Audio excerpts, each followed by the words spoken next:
Bienvenidos al Bar St. Patrick's, a este festival Pint of Science, en el segundo día de esta edición 2018. Bueno, aunque veo muchas caras que también estuvisteis ayer por aquí, voy a recordar un poco el porqué de este festival y cómo surgió. Pint of Science surge hace 5 años en el Reino Unido, cuando unos investigadores del Imperial College de Londres decidieron invitar a su laboratorio a enfermos de Alzheimer y de Parkinson para mostrarles a ellos y a sus familias a qué se dedicaban y en qué investigaban para mejorar la calidad de vida de esas personas. Ese acto que hicieron, esa iniciativa, pues tuvo tanto éxito que pensaron que estaría muy bien extrapolarlo a cualquier área del saber. De manera que decidieron pues sacar la ciencia fuera de los laboratorios y fuera de las universidades y los centros de investigación, y dónde mejor que donde se suele reunir la gente pues de manera distendida, con amigos y para charlar, es decir, en los bares. Bueno, pues la iniciativa empezó hace 3 años en España, con mucho éxito. El año pasado se incrementó, empezamos aquí también en Albacete, y este año ya ha sido un éxito mundial, porque este evento se hace en todo el mundo, ¿vale? Y en España, en concreto, en 56 ciudades, en más de 100 bares. ¿De acuerdo? Bueno, pues simplemente comentaros que hay una serie de patrocinadores nacionales: FMC Agro, Investigación y Ciencia, y Badillo Asesores, y luego también tenemos patrocinadores locales, como es lógico. Tenemos a PETI, que es la Asociación Provincial de Empresarios de la Tecnología de la Información, Bain, la empresa Bain, Popular Libros, la Asociación de Jóvenes Investigadores de Albacete, el Parque Científico Tecnológico, la Universidad de Castilla-La Mancha y la Escuela Superior de Ingeniería Informática y la Facultad de Ciencias Académicas y Empresariales. Simplemente comentaros que tenemos la revista de Investigación y Ciencia pues tiene una promoción durante este 3 días del festival, que quien quiera abonarse tiene un descuento del 30%. Aquí tenéis toda la información. Si necesitáis más información la podéis encontrar aquí o luego la preguntáis a cualquiera del equipo de organización.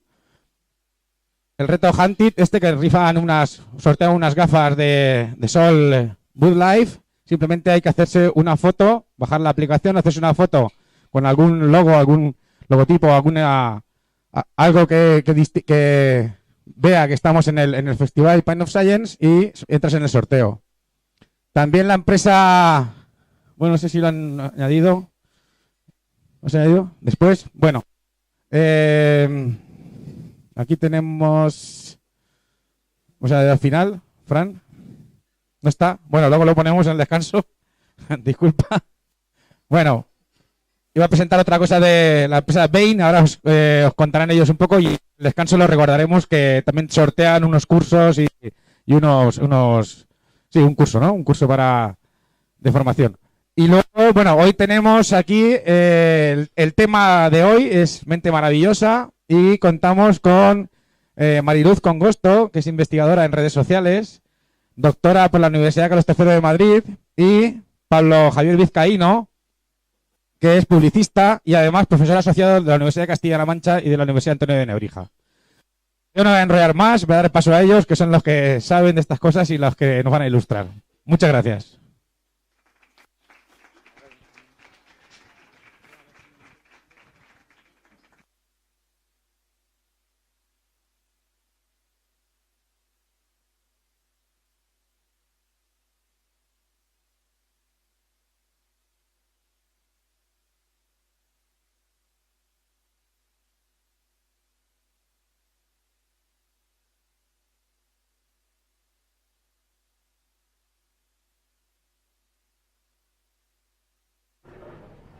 A ver, buenas tardes. Sí, ahora sí.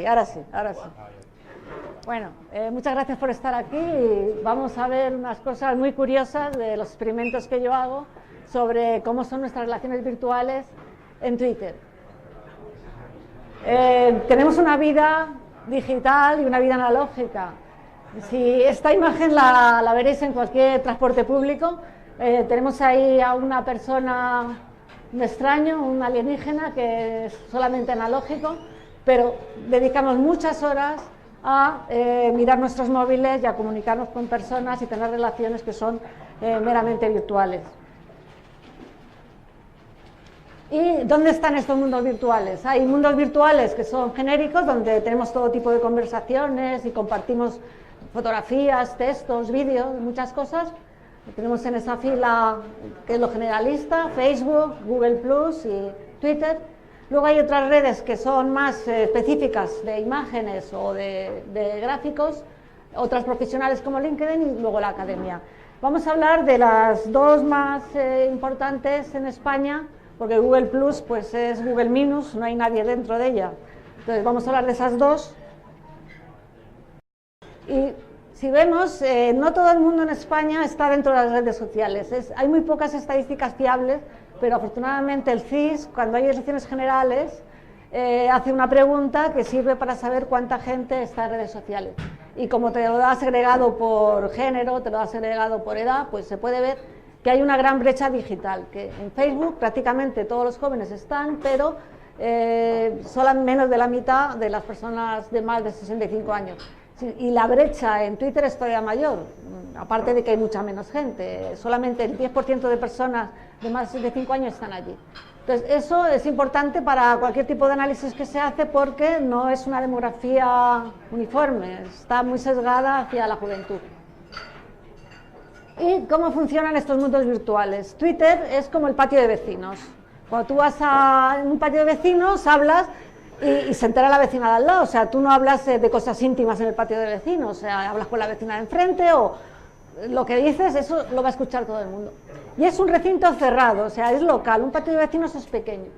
Y Facebook tiene dos vertientes, una que es el salón de tu casa, que hablas y bueno, el vecino de al lado puede poner la oreja como lo de Cambridge Analytics y escuchar lo que no debe, y tiene luego otra vertiente que son las páginas. Con las páginas tú puedes poner como una especie de tienda, escaparate y es totalmente público para que te vean, pero tiene una componente privada. En Twitter es todo muy local, pero hay un hecho que hace que las cosas locales sean globales. Cuando la gente publica mensajes con una cierta etiqueta porque se está hablando de un asunto, hace que esos mensajes sean muy repetitivos. O cuando la gente retuitea cierto tipo de mensajes, eso hace que el mismo mensaje se empiece a multiplicar por muchas veces, entonces Twitter considera que eso es tendencia y permite que todo el mundo lo vea, con lo cual es como si desde los espacios virtuales, los tenemos ahí cerraditos, cada uno está en su grupo, pudieras ver qué es lo que se está hablando allí.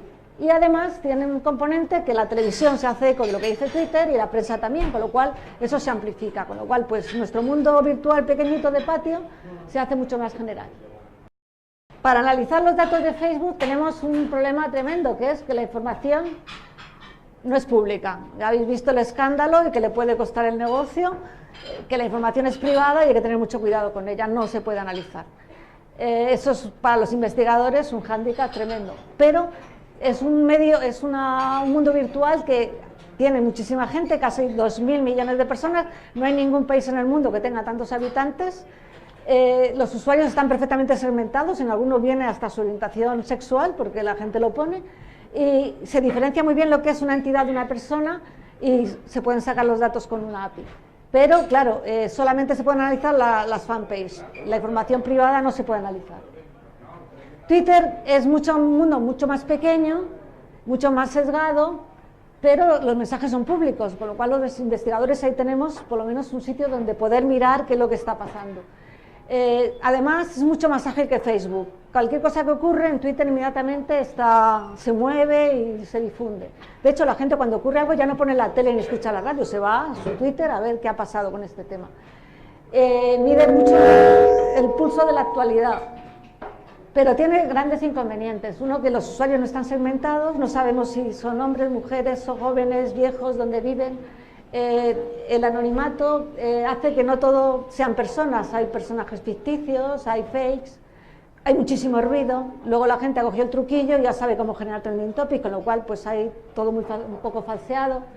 Y luego hay opinión oculta, o sea, hay gente que manifiesta mucho su opinión y otra gente que piensa pero no lo dice. Entonces, no se puede medir, o sea, predecir las elecciones con Twitter, nada, imposible. Pero bueno, se pueden sacar muchas cosas y veréis una serie de ejemplos de investigaciones que he hecho que se pueden ver un poco a vista de pájaro cómo ocurren las cosas. Cuando nos comunicamos en Twitter tenemos conexiones de me gusta o retuiteo, o sea, mi mensaje lo difundo o contesto, ¿no? Entonces, estas relaciones hacen que las personas tengan enlaces y que esos enlaces pues vayan creciendo y vayan juntando a ciertas personas con ciertas afinidades. Esto se representa matemáticamente con un grafo donde cada persona es un nodo, una bolita, y las relaciones son cómo se enganchan estas bolas entre sí. Esto tiene toda una matemática detrás, una serie de algoritmos.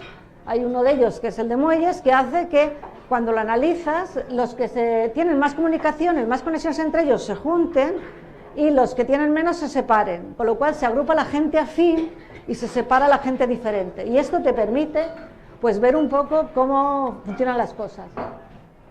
Si miramos Twitter, Twitter es como esto, son los estorninos. De repente ocurre algo y ¡bum!, pero no es uniforme, no hay un líder, todo va cambiando. Y así funciona. Si pudiéramos medir Twitter en tiempo real, sería esto, ¿no? Van creándose tendencias, se destruyen, la información en Twitter dura un día, no dura más.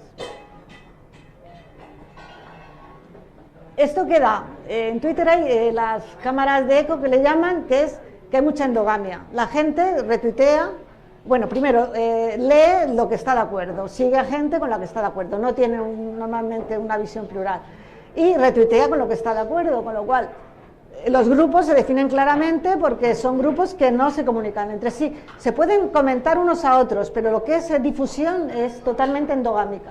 Y se van creando estos espacios. Entonces eso es interesante porque permite ver las comunidades que son afines dentro de distintos supuestos. Vamos a ver algunos ejemplos rápidos. Este es el 38 Congreso del PSOE que muestra lo que es la estructura interna de un partido. O sea, hay dos candidatos, uno, Rubalcaba, que tiene una estructura central, que en los nodos hay un grupo de superfieles, de segundos superfieles y terceros menos fieles, perfectamente definido, y un grupo pues mucho más distribuido, sin ninguna centralidad, de Carmen Chacón, y como veis no se comunican entre sí, o sea, son del mismo partido, pero son dos entes diferentes, y hay unas conexiones que son usuarios que han retuiteado ambos dos, ¿no? Pero bueno, esta conexión de aquí fue ficticia, porque cuando fui a analizarla había desaparecido, fue alguien que en un momento mantuvo la conversación y juntó las dos nubes, pero desapareció. Esto es cómo se ve en unas primarias del PSOE, cómo se ven los dos candidatos, ¿no? Porque hay unas primarias que son internas a un partido, pero todo el mundo opina, o sea, no es una cosa ajena a la sociedad. Entonces, hubo una campaña tremenda contra Susana Díaz. Susana Díaz no tiene muy bien gestionada la parte de Twitter y además se creó pues una opinión contraria en Twitter. Entonces, la atacaban todo, la atacaba el propio Pedro Sánchez con su grupo, los simpatizantes de Podemos que apoyaban tremendamente a Pedro Sánchez, Esquerra Republicana, que también estaba en el mismo grupo, incluso los medios están como mucho más decantados a la parte de Pedro Sánchez. Y también los neoliberales, que también estaban en contra, pues también, o sea que el grupo apoyo de Susana Díaz era muy pequeño. Y si vemos cómo fue al candidato Pedro Sánchez, los neoliberales también la atacaban porque están siempre del otro lado, pero vemos ahí que está apoyado grandemente por los simpatizantes de Podemos. Aquí no aparece Esquerra Republicana, pero sí de apoyo, había mucho apoyo de Podemos. De hecho, había más tweets de Podemos que del propio grupo de Pedro Sánchez. Y vamos a ver un poco de historia de cómo han ido evolucionando las elecciones desde el 2010. Unas flashes. Aquí en las elecciones se nota mucho porque los partidos las cámaras de eco son todavía mucho más cerradas. Entonces, cada partido está tuiteando lo suyo. Hay pequeñas interacciones, pero que un partido, aparte de crear la cámara, que un partido esté cerca de otro, quiere decir que tienen más afinidad unos con otros. Con lo cual, la posición de los grupos de las comunidades tiene importancia. Entonces, vemos ahí que el Partido Pirata, que no tiene representación en el Parlamento, fue de los más activos. ¿Por qué? Porque era gente joven, que no tenía otra manera de poner publicidad y estaba allí. Y había muy poca actividad porque en aquel entonces casi ningún candidato tenía Twitter y Twitter no era nada que se utilizara en campaña. Pero ya se van viendo como, por ejemplo, Ciudadanos y PP en Cataluña siempre es una tendencia, siempre están muy juntos, pero en las generales no, o sea, es una cosa curiosa. por local. Estas son las generales. Tenemos Izquierda Unida y los Verdes y Democracia Real, que no era partido, pero también lo monitoricé, UPyD, que ha desaparecido ahora del mapa, y Ciudadanos aquí no se ve todavía. Mariano Rajoy y Rubalcaba como representantes de PSOE, separados, ¿no? Entonces se ve un eje izquierda-derecha claramente diferenciado solamente por la forma en que se tuitea. Si vamos a las catalanas del 2012, mira, vemos que Convergencia y Unió y Junqueras no estaban muy juntos, no eran dos grupos afines. Estaba en medio el Partido Socialista, este era de aquí, el colorado. Más o menos los colores son por los partidos. Ahí no, Albert Rivera no lo puse de naranja, pero bueno. Veis que Albert Rivera siempre está cerca, en Cataluña, cerca del PP. Y bueno, pues veis, estos eran los de Solidaridad Catalana o algo así que estaban en medio. Y la CUP Nacional está cerca de CiU más que de Esquerra Republicana. Es una cosa curiosa, pero estaba en ese momento ahí. Las andaluzas, el PSOE en Andalucía siempre es muy flojito en Twitter. Vemos ahí, Podemos y Izquierda Unida todavía no estaban juntos y son dos bloques separados, no sé, juntos pero no revueltos, tan próximos. El PP y Ciudadanos relativamente juntos, pero bueno, hay dos partidos entre medios, Vox y PA, que están entre ellos, y UPyD, que está en la parte más central. En Madrid, las del Ayuntamiento, aquí tenemos a Ciudadanos a un lado y al PP en otro, aquí no están tan juntos. Esto era UPyD, el Partido Socialista y ahora Madrid. Como veis ahí, muy separados los tres grupos. Este es muy curioso porque es como unas elecciones que más que elecciones era como un plebiscito y se ve clarísimamente la parte de la izquierda es la parte independentista y la parte de la derecha la constitucionalista y en el punto de equidistancia Cat Sick Spot y con muchísima presencia. Es curioso por cómo ha evolucionado en 2 años esta manera de agruparse. Las generales del 2015, Izquierda Unida y Podemos todavía no estaban juntos, estaban separados, eran competencia. Aquí sí están Ciudadanos PP juntos y el PSOE entre medias y UPyD ya va disminuyendo de tamaño. En las generales del 2016, cuando ya se juntan Izquierda Unida y Podemos, ya están juntos, porque ya tuitean lo mismo. Esquerra Republicana siempre está muy próxima a Podemos. Esto es un bloque de nacionalismo más radical de política y el otro más conservador, ¿no? Veis que entre el PP y el CS está UPyD. Y eso es como han sido las catalanas de 2017. Esto es muy curioso porque la CUP, que estaba muy cerca de casi de Spot, que ahora se llama Podem, ahora está muy lejos. Está muy lejos. Esquerra Republicana y Junts per Catalunya son bloques y el Ciudadanos se ha comido totalmente al PP, pero totalmente, o sea, la gente del PP votaba a Ciudadanos. Y bueno, y el Partido Socialista, y ha bajado muchísimo Podem en actividad en las redes. Pero también podemos ver qué ocurre cuando hay escándalos, por ejemplo, los papeles de Panamá. Aquí se ve muy bien lo local, porque los grupos salen, no por la ideología, salen porque unos son España, otros son Venezuela, otros son Argentina. Cada país tuitea sus cosas, porque cada uno tiene sus propios escándalos. Pero dentro de España hay 2 Españas, o sea, hay los que hablan desde el Confidencial y los que hablan desde el diario.es. Se separan en 2 trozos, ¿no?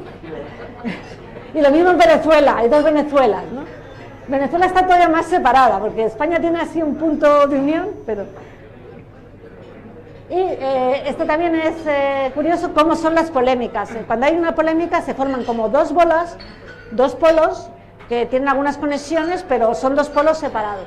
Este es el caso de una campaña de Gel Catalunya, que era un vídeo que se ve una chica muy dramática, que se hizo, está hecho además con idioma, se hizo en inglés la campaña, y se ve que el bloque nacionalista, que es el de la derecha, se hizo en castellano, es decir, que el nacionalismo, con tanto que habla del idioma, el idioma no es freno para no se impone, o sea, hay mucho tuit en castellano nacionalista.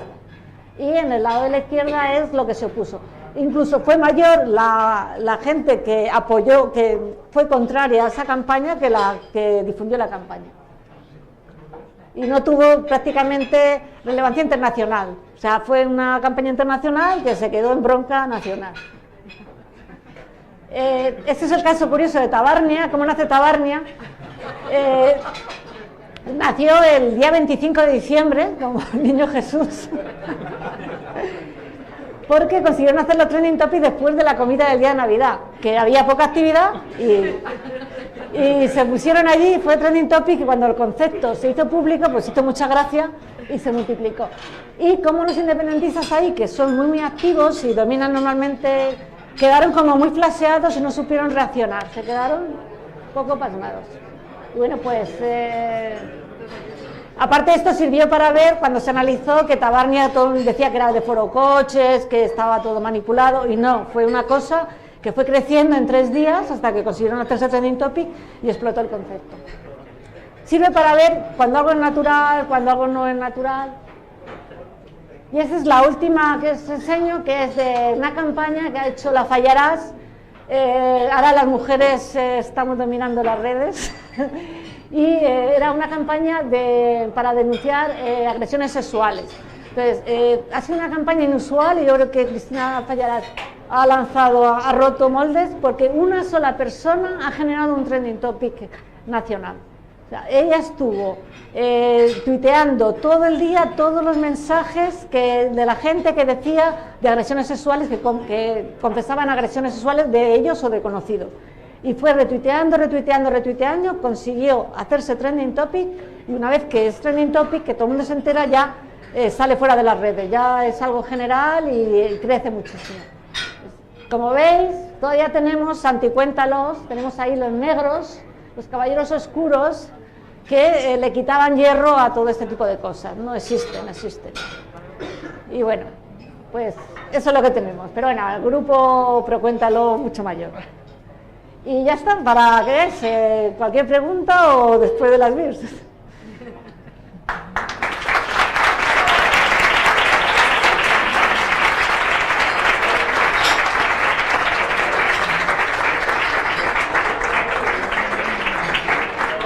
Muchas gracias, Mariluz. ¿Alguien te hago? ¿Alguien quiere preguntar algo? Hola. ¿Se me escucha? Sí. Vale. Pues es importante. Yo quería preguntar, porque me queda un poco con la duda de, o sea, ¿cómo utilizáis estos datos? ¿Qué tratamiento le dais en el sentido de cuál es la finalidad, el objetivo que tenéis con todos estos datos a la hora de...? Con estos datos, primero es investigación social, ver cómo van evolucionando las cosas, pero luego pues puedes ver el comportamiento, puedes ver si es natural o no natural, puedes detectar mecanismos automáticos. Es un poco entender cómo funcionan las redes. O sea, estos grafos que os he mostrado lo que te dan es la panorámica. Luego, a través de esa panorámica, puedes entrar en profundidad, pues ver cada comunidad, qué discurso ha tenido, cuáles han sido las relaciones, profundizar todo lo que quieras, ¿no? Entonces, la idea del grafo lo que te hace es primero darte una visión global de cómo están los grupos y cómo son las cosas. Y luego ya eso te da información para poder ir avanzando y haciendo cosas. Pero el primer paso es poder manejar esa información compleja y grande en una estructura que además pues puedes tener métricas de centralidad, cuáles han sido las personas más influyentes, te da un montón de información. ¿Me permitís otra pregunta? Sí, claro. Vale, para no dar más el... Vale. ¿Y todo el mundo tiene acceso a esta información? ¿Perdón? ¿Todo el mundo tiene acceso a esta información? Por supuesto. Vale. Toda la información la API es libre. O sea, los propios partidos pueden verlas, Por supuesto. De hecho, yo el software con lo que hago bajo la información lo tengo en GitHub. Si buscáis con Gosto, ahí está, el T-Order Kit. Y es fácil de usar y están todos los scripts para bajarte la información de las API. Construye incluso los grafos para que luego lo uses con Jeffy. O sea que está abierto y todo el mundo lo tiene, está además legal. Además que he preguntado con la nueva ley de protección de datos a Almeida y me ha dicho que perfectamente puedo seguir con esta actividad. No es como lo de Analytics. Otra pregunta por aquí. Me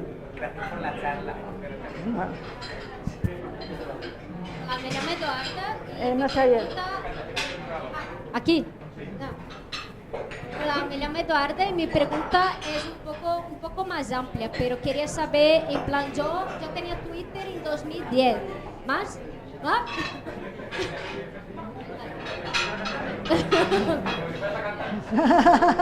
Tengo mala voz. Pero en fin, yo quería saber, en plan, de 2010, pero en el uso de Twitter en sí. Si de 2010 hasta hoy, eso está más masificado, en plan, las personas están usando más Twitter o están dejando porque hay otras redes sociales, en plan, Instagram, que ha surgido, y hay otras muchas. Sí. Entonces yo quería saber, en plan, datos de uso y yo qué sé, si a lo mejor para empresas en concreto sería bueno utilizar Twitter o no. Es una curiosidad. Twitter ha evolucionado muchísimo desde 2010. De hecho, una de las cosas que tiene, que además no son positivas, es que hay muchos mecanismos automáticos para generar tendencias. Hay mucho ruido. Y además se cambia porque Twitter es como lo usan las personas y las personas van cambiando. Instagram está creciendo muchísimo, sobre todo entre los jóvenes, pero para un investigador es mucho más complicado analizar porque no hay mensaje, hay fotos y hay hashtag, no hay mensaje. Además, en Instagram no hay retuiteo, no hay compartir. Entonces, es una herramienta muy interesante de marketing, pero no es interesante desde el punto de vista de análisis social. Por eso yo no he entrado en Instagram, porque es que no se saca para lo que yo analizo, que es cómo se comportan los usuarios y cómo se difunde la información. Me resulta mucho más interesante Twitter. La verdad era solo un ejemplo. Lo que quería decir era si está aumentando el uso de Twitter o si la gente está saliendo más de Twitter. Es que no te entiendo. Como que si la gente está usando más Twitter... Están usando más Instagram. O sea, Instagram va creciendo y Twitter está estancado totalmente, pero desde el 2015. O sea, yo creo que las cuentas nuevas son todo bots.